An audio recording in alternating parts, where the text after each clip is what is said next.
Avez-vous déjà entendu parler des objets monstres?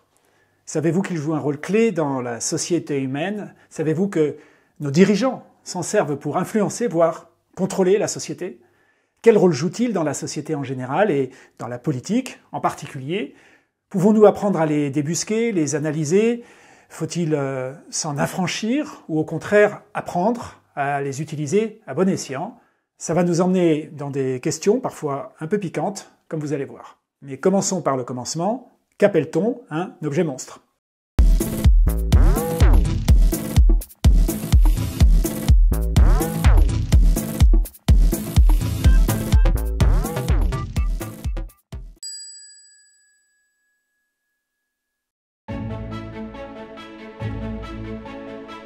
Vergewaltigten auf die deutsche Kultur, zersetzten die Literatur, nisteten sich im Theaterwesen ein, verunstalteten die Wissenschaft an den Hochschulen, verunglimpften die deutsche Kunst, machten sich die deutsche Presse hörig, zerstörten das deutsche Rechtsleben und vernichteten unsere Ehrauffassung, vergifteten den Geist der deutschen Wirtschaft, schufen das Kriegsrittertum in der Industrie, beuteten den Bauer und Arbeiter aus und würdigten den deutschen Handel herab. The first important thing you can do is to be sure you know what communism really is and how socialism ties in with it. In other words, know your enemy. Don't let the communists use you. Please, don't be a dupe. Either you're with the United States or you're not with the United States. They're bringing drugs, they're bringing crime, they're rapists. Ils sont voleurs, ils sont assassins, ils sont violeurs, c'est tout ce qu'ils sont. Il faut les renvoyer. Attendez, il ne faut même pas qu'ils viennent. Qu'appelle-t-on un objet monstre? Par objet, j'entends un être vivant ou une chose ou un phénomène qui représente un danger pour le collectif. La tribu, la nation, l'entreprise, le groupe, la famille, le clan, peu importe. Ensemble, cet objet monstre nous menace. Ensemble, nous devons nous rallier pour le contrer, pour le neutraliser, voire l'annihiler. Le loup, le grand méchant loup, dans l'imaginaire collectif de nombreuses sociétés humaines, représente également un objet monstre. Un incendie, une sécheresse, une épidémie ou des inondations constituent autant d'objets monstres inscrits dans la mémoire collective qui nous viennent de la nuit des temps, auxquels les humains, comme les autres animaux, ont dû se confronter. À chaque fois, il faut s'unir, trouver des stratégies pour augmenter les chances de survie du groupe. Chez l'humain, au cours de son évolution, les objets monstres ont étendu leur champ vers des formes non plus exclusivement naturelles et matérielles, mais également culturelles, sociales, politiques, religieuses, abstraites. Des objets monstres installés dans notre façon de voir le monde et d'interagir avec lui. Par exemple, les pandémies, les tremblements de terre, les catastrophes écologiques, une crise économique. Il ne s'agit pas littéralement de prédateurs prêts à nous fondre dessus, mais de représentations de dangers qui se construisent dans notre psyché collective. Les hashtags « Je suis Charlie » ou « MeToo » ou bien « Black Lives Matter » nous donnent des exemples récents de ces objets monstres abstraits et culturels. Les évoquer peut déclencher en nous des émotions bien précises, la peur, la colère, l'indignation, ça dépend de chaque personne. Les exemples d'objets monstres que je viens de vous donner vous semblent probablement évidents. Oui, une pandémie ou une idéologie raciste ou sexiste vous apparaissent certainement comme des objets monstres contre lesquels il faut s'unir et s'organiser pour les combattre. Mais les objets monstres représentent aussi un des plus vieux tours de passe-passe politique que l'on connaisse et qui semble marcher toujours aussi bien. Jugez-en. Unir un peuple s'avère une tâche difficile, complexe, voire impossible, on le sait. Et justement, les objets monstres offrent un moyen rapide et facile d'unir les gens, en les dressant contre quelque chose. Alors contre quoi? Contre qui? Contre une menace ou un ennemi commun. Si cet ennemi ou cette menace n'existe pas, alors il faut l'inventer.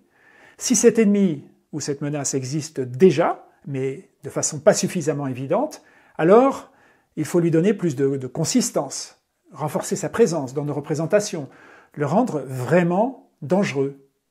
L'étranger, l'immigré, le juif, le musulman ou le chrétien, l'infidèle, le noir, le blanc, la femme, la sorcière, le barbare, le pays voisin, le communiste, le capitaliste, le patronat, le syndicat, la droite, la gauche, la maçonnerie, les homosexuels, le voisin, le peuple, l'antivax, le vegan, le terroriste.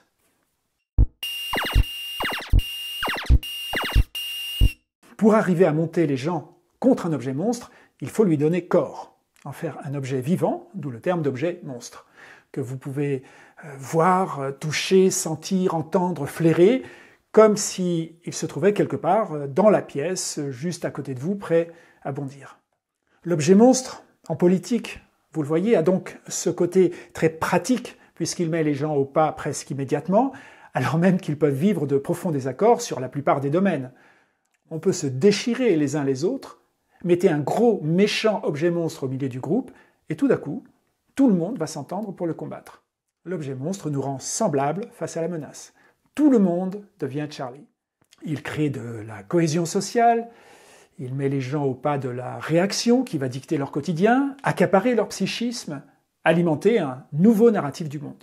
En Occident, on a par exemple la haine du juif, un marqueur constant des 2000 dernières années en Europe, de l'Empire romain à nos jours.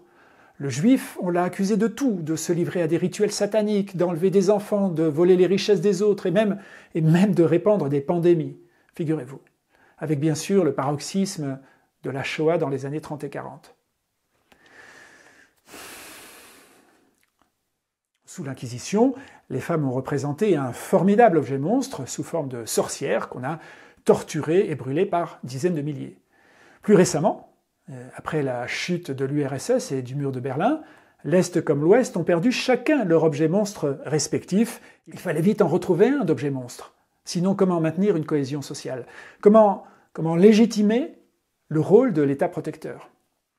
Alors, à votre avis, quel objet monstre a pris la succession des dangereux espions ? Les terroristes, bien entendu. On peut voir le 11 septembre 2001 comme l'ouverture d'un nouvel échiquier géopolitique sur lequel on aurait remplacé les espions d'antan par les terroristes d'aujourd'hui. On a changé d'ennemi, mais cela a permis de préserver tout le technopouvoir qui existait auparavant.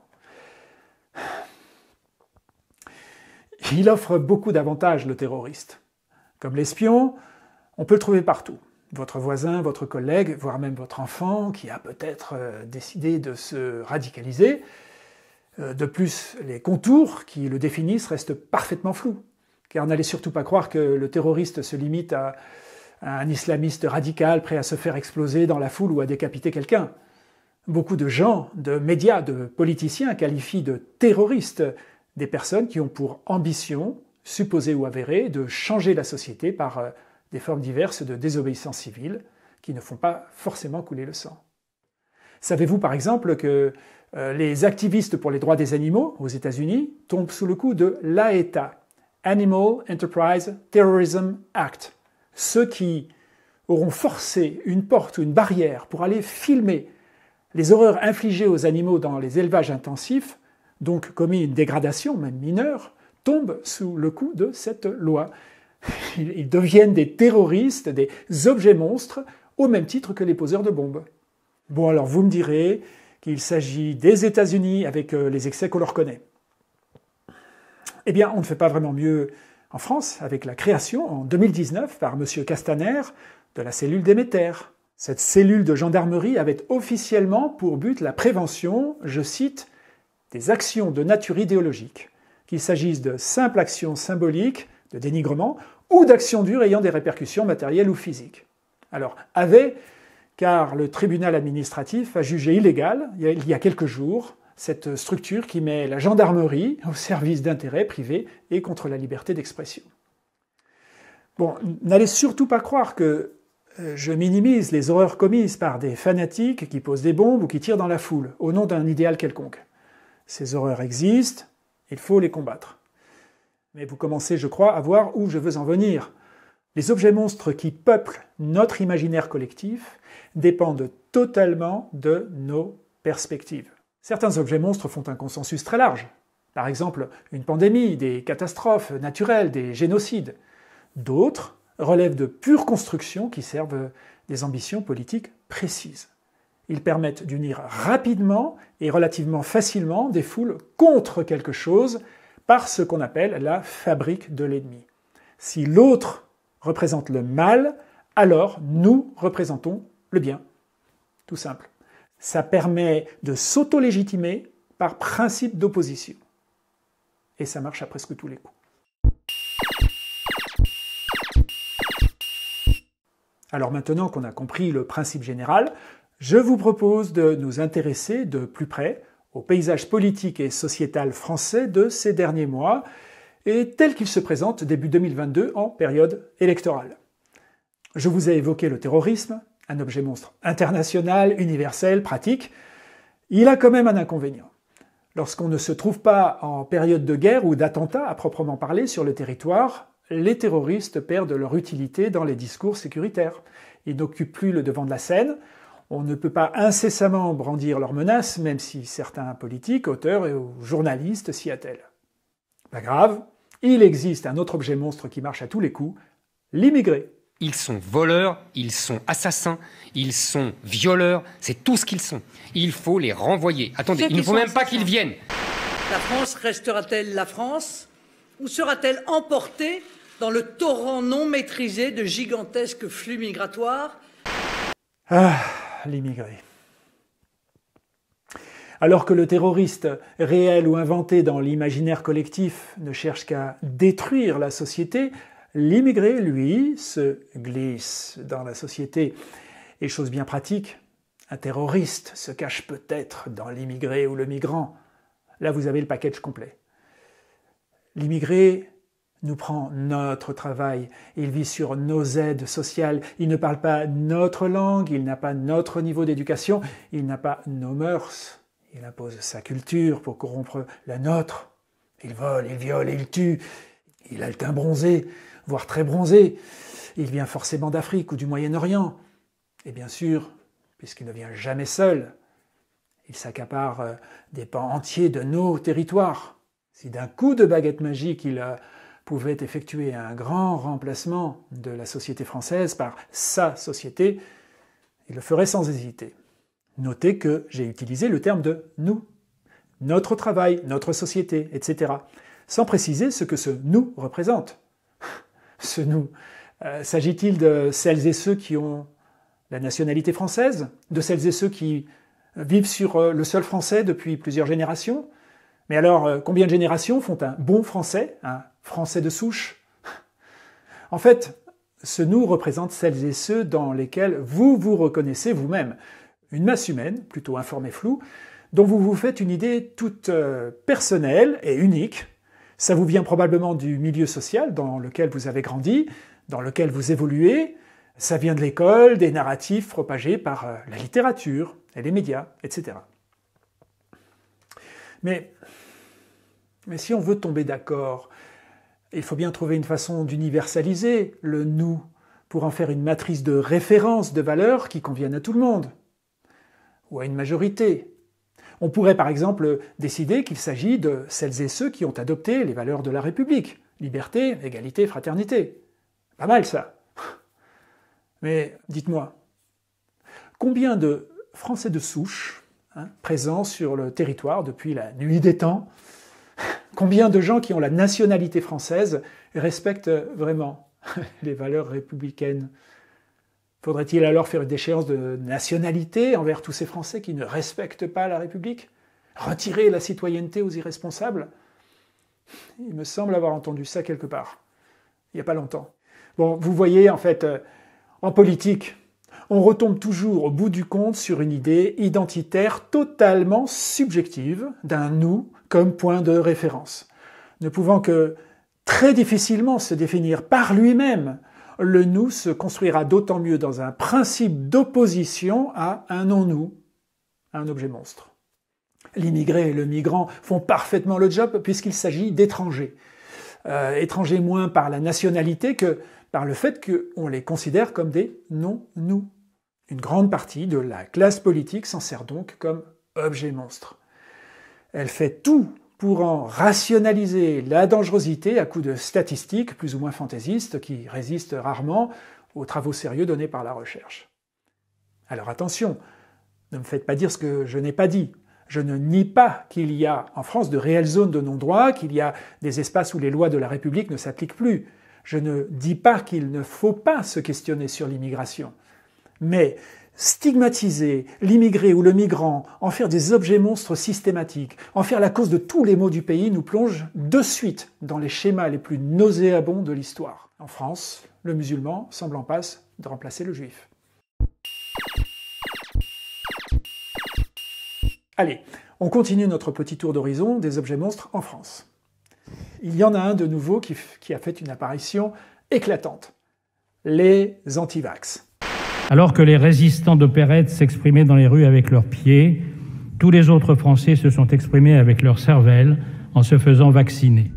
Ils ne savent même pas localiser leur vésicule biliaire, mais ils ont un avis tranché sur l'ARN messager et l'hydroxychloroquine. Là encore, je trouve vraiment intéressant de documenter les mécanismes de stigmatisation, de simplification et de polarisation. Attention, une fois encore, ce que je vais dire ici ne pose pas la question de savoir s'il faut se faire vacciner ou pas plus que je vais aborder la question du pass vaccinal. Par contre, le principe de création de l'objet monstre, l'antivax, lui, m'intéresse beaucoup. Ça a commencé par un courant dominant qui a émergé de la part des pouvoirs publics. Il faut opérer une vaccination massive de 100% de la population. Alors évidemment, ça suscite des désaccords. Des gens qui ne souhaitent pas recevoir le vaccin contre le Covid, il y en a de toutes sortes. Il y a une partie de la communauté scientifique, certes minoritaire, qui explique que la vaccination massive et systématique ne représente pas la bonne stratégie pour combattre l'épidémie.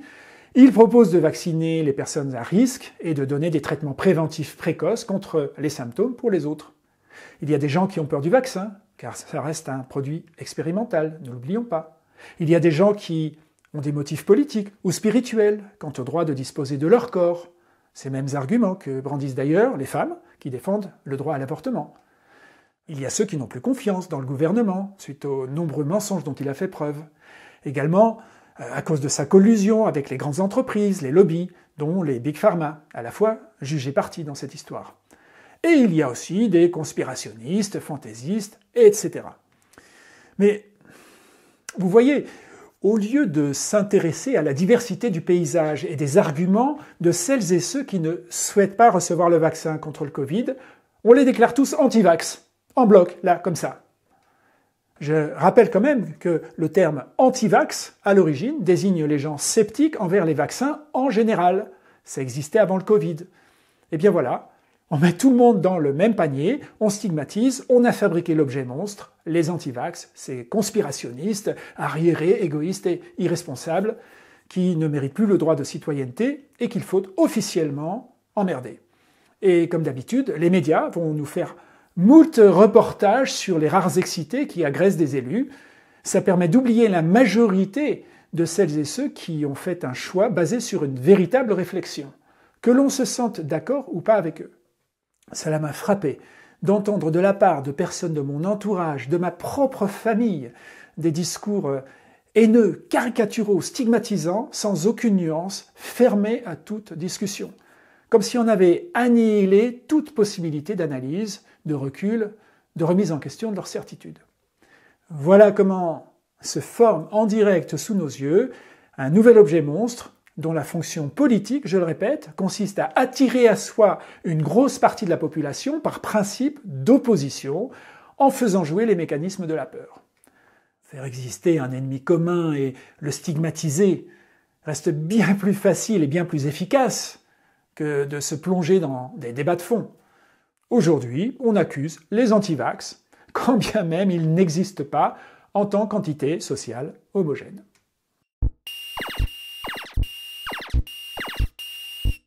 Allez, on se regarde un autre objet monstre que je trouve tout à fait délicieux. Une petite merveille qui a aussi envahi l'espace politique et médiatique, pour un temps du moins, alors qu'il y avait des questions de fond beaucoup plus urgentes et importantes à traiter, comme le climat par exemple. Je vais vous parler des islamo-gauchistes. Moi je pense que l'islamo-gauchisme gangrène la société. Ce qu'on appelle communément l'islamo-gauchisme fait des ravages. Il fait des ravages à l'université, il fait des ravages quand dans les rangs de la France insoumise, vous avez des gens qui sont tout simplement de ce courant-là et s'affichent comme tels. et donc tout simplement favorise une idéologie qui ensuite, de loin en loin, mène évidemment au pire. Je pense surtout aux complicités intellectuelles du terrorisme. L'islamo-gauchisme a pris une consistance et une densité tellement forte et soudaine qu'on peut lui attribuer sans ambiguïté le statut d'objet monstre. Un objet monstre sorti tout droit du chapeau magique de certains de nos illusionnistes politiques. Disons-le une fois encore, l'islamo-gauchisme n'a aucune factualité sociologique, idéologique ou politique, comme le rappelle fort justement le communiqué du CNRS qui ne lui accorde, je cite, « aucune réalité scientifique ». L'islamo-gauchisme se compose de deux autres objets monstres qu'on a fusionnés. Les gauchistes et les islamistes. Pas mal.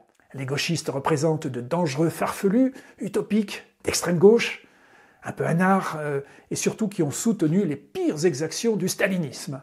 Les islamistes, eux, font partie d'une catégorie un peu plus consensuelle dans ses contours, bien que polémique, elle aussi. Pour reprendre une définition trouvée dans Wikipédia, il s'agit, je cite, d'une idéologie manipulant l'islam en vue d'un projet politique. Une idéologie manipulant l'islam en vue d'un projet politique. On associe à l'islamisme les formes de terrorisme les plus sanglantes de notre époque. Donc, vous imaginez la charge que porte le qualificatif d'islamo-gauchisme. Les universités et la recherche se voient remplies de gens d'ultra-gauche qui ont une affinité intellectuelle avec les sanguinaires poseurs de bombes islamistes. Ça vole à peu près au même niveau que le complot judéo-maçonnique. Mais ça marche. Allez, on va alimenter la polémique. Je vais vous parler d'un autre objet monstre, le cathodroitisme. Vous connaissez ? Vous savez, ces gens qui manifestent contre l'IVG, contre certains films ou spectacles, contre le mariage pour tous, contre l'immigration, etc. Ces gens. Et voilà. Par l'action magique du verbe, je viens de donner vie à une nouvelle catégorie de personnes, les cathodroitistes. Peut-être une menace pour certains d'entre vous. À mon tour, je viens de faire une stigmatisation.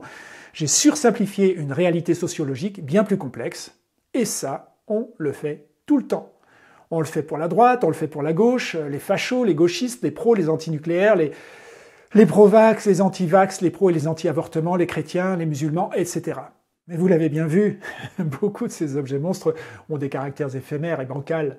Alors, il y a un objet monstre de secours, universel, le complotiste.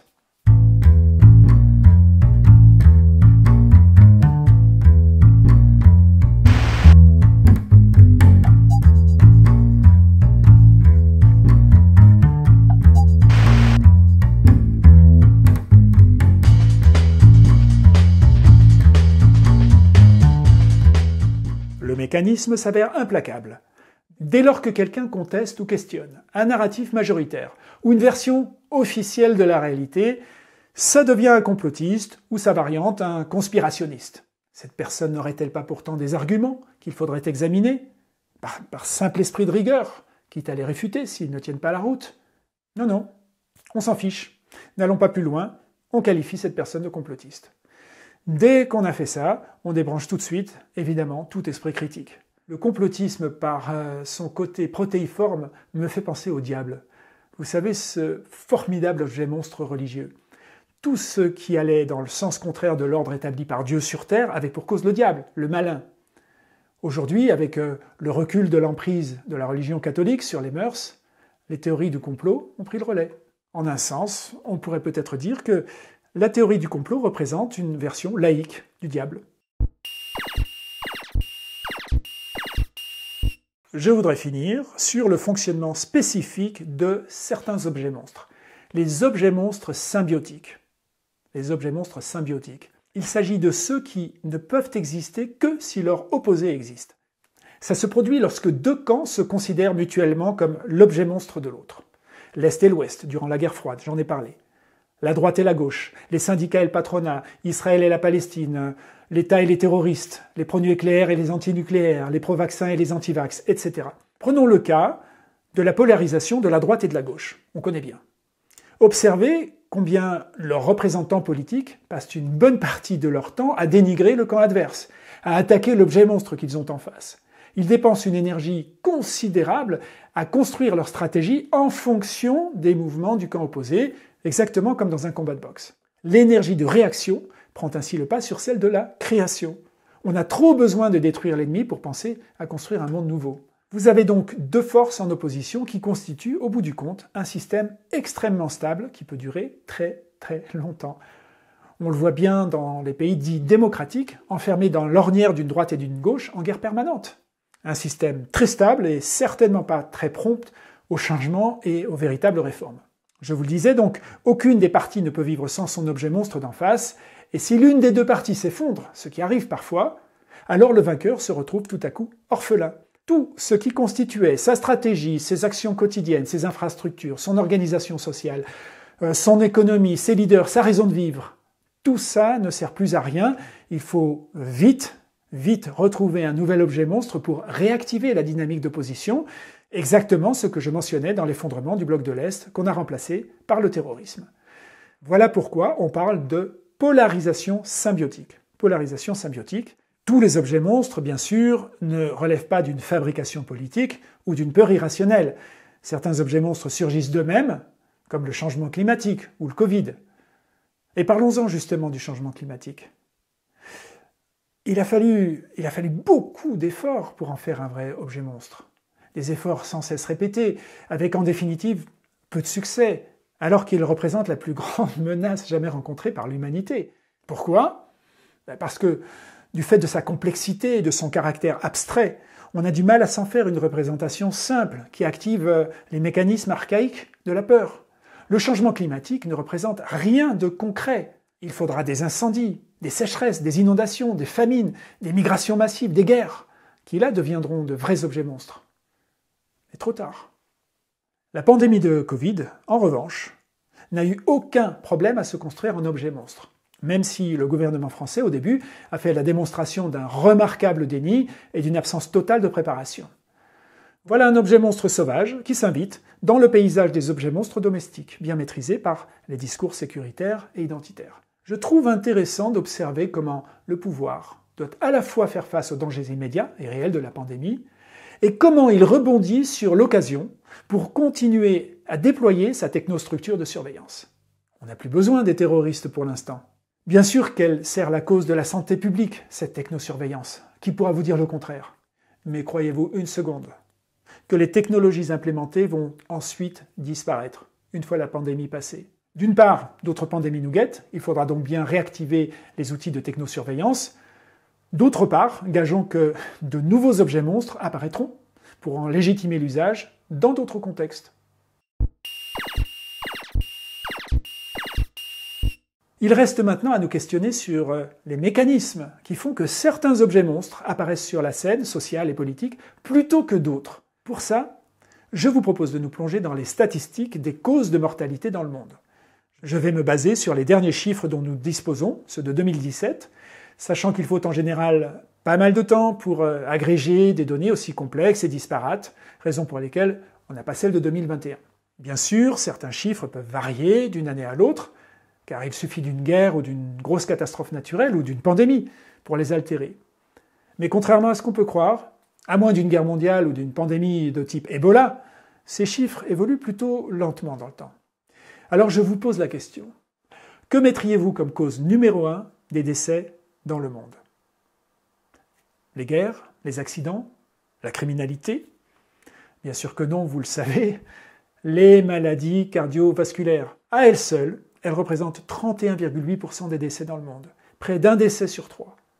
Un peu moins en France, avec 26,9% des décès. La cause numéro 2 des décès, les guerres, les accidents, la criminalité ? Non. Les cancers, avec 17,8% dans le monde, et 31,5% en France, ce qui en fait la cause de mortalité numéro 1 dans notre pays. Près d'une personne sur 3 meurt d'un cancer en France. S'en suivent les maladies respiratoires, 7%, les infections aiguës des voies respiratoires inférieures, 4,6%, et ainsi de suite. Alors, combien de morts ont lieu à cause des guerres et des conflits ?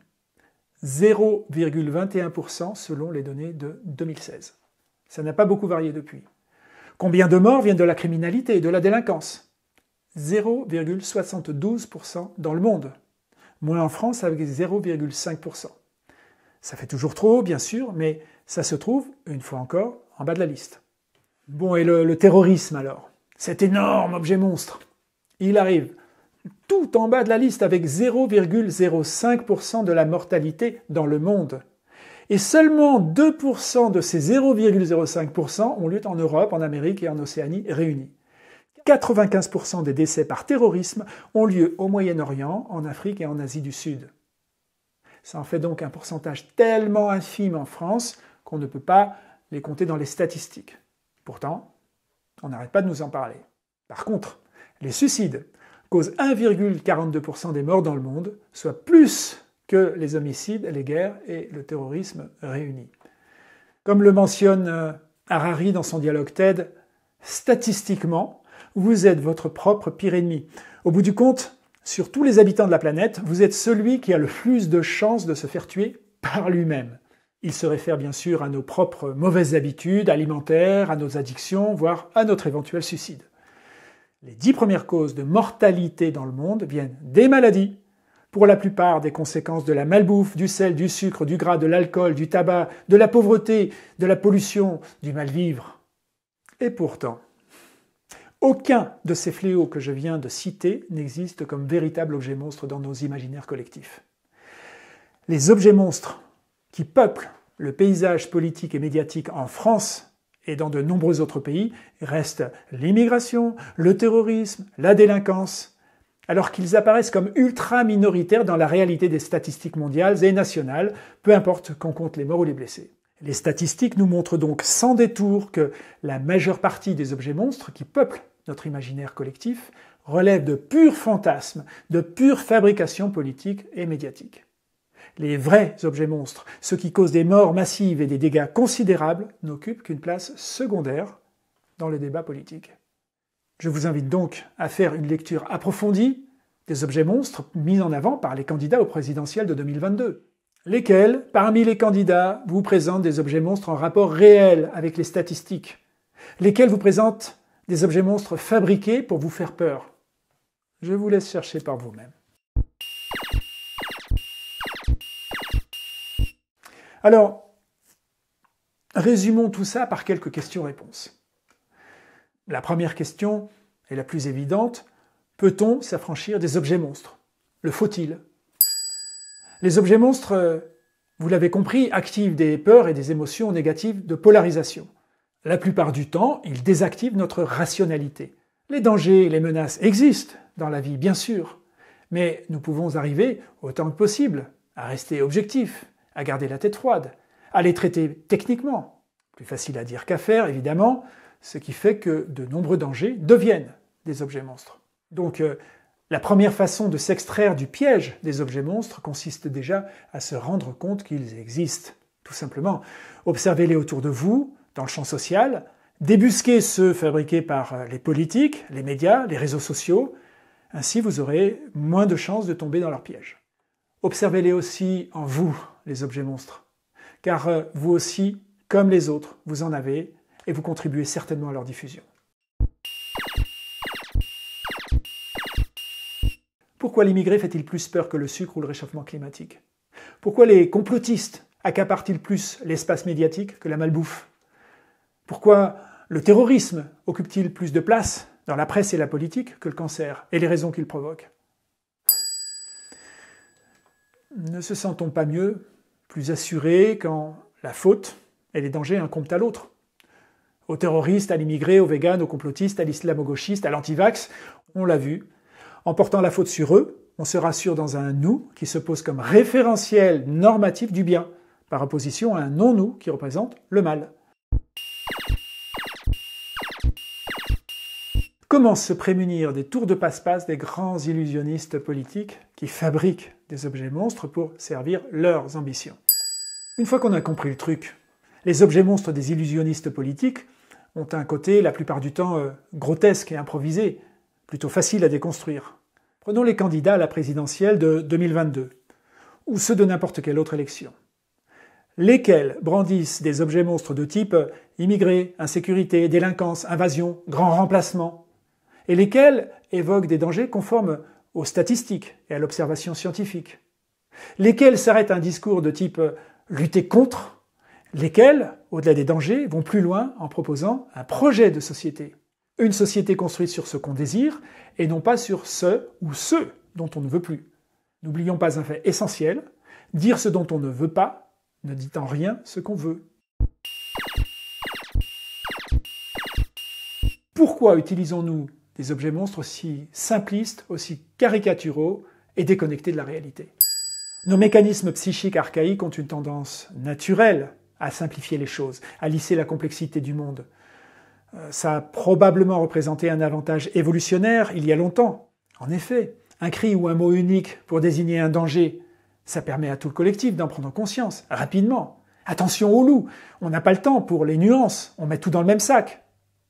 Mais aujourd'hui, il nous faut adapter notre appareil psychique aux exigences de notre époque. Savoir nuancer, comprendre que tout se joue dans la multidimensionnalité et la complexité. Cette libération de l'intellect ne peut se faire que par une libération des mécanismes intérieurs de la peur, donc par du développement personnel, ainsi que par des outils de lecture du monde, d'interprétation, comme j'essaye d'en partager ici. Justement, pourquoi les objets monstres se manifestent-ils en dehors de toute rationalité? On a en effet plus souvent peur de choses qui ont peu de chances de nous arriver que de choses qui ont statistiquement beaucoup plus de chances de nous arriver. Par exemple, on peut entendre dans les médias qu'un tueur en série sévit quelque part, et beaucoup de gens n'osent plus sortir. Alors que, statistiquement, ils ont beaucoup plus de chances d'avoir un accident domestique, à la maison, chez eux. Idem pour le terrorisme.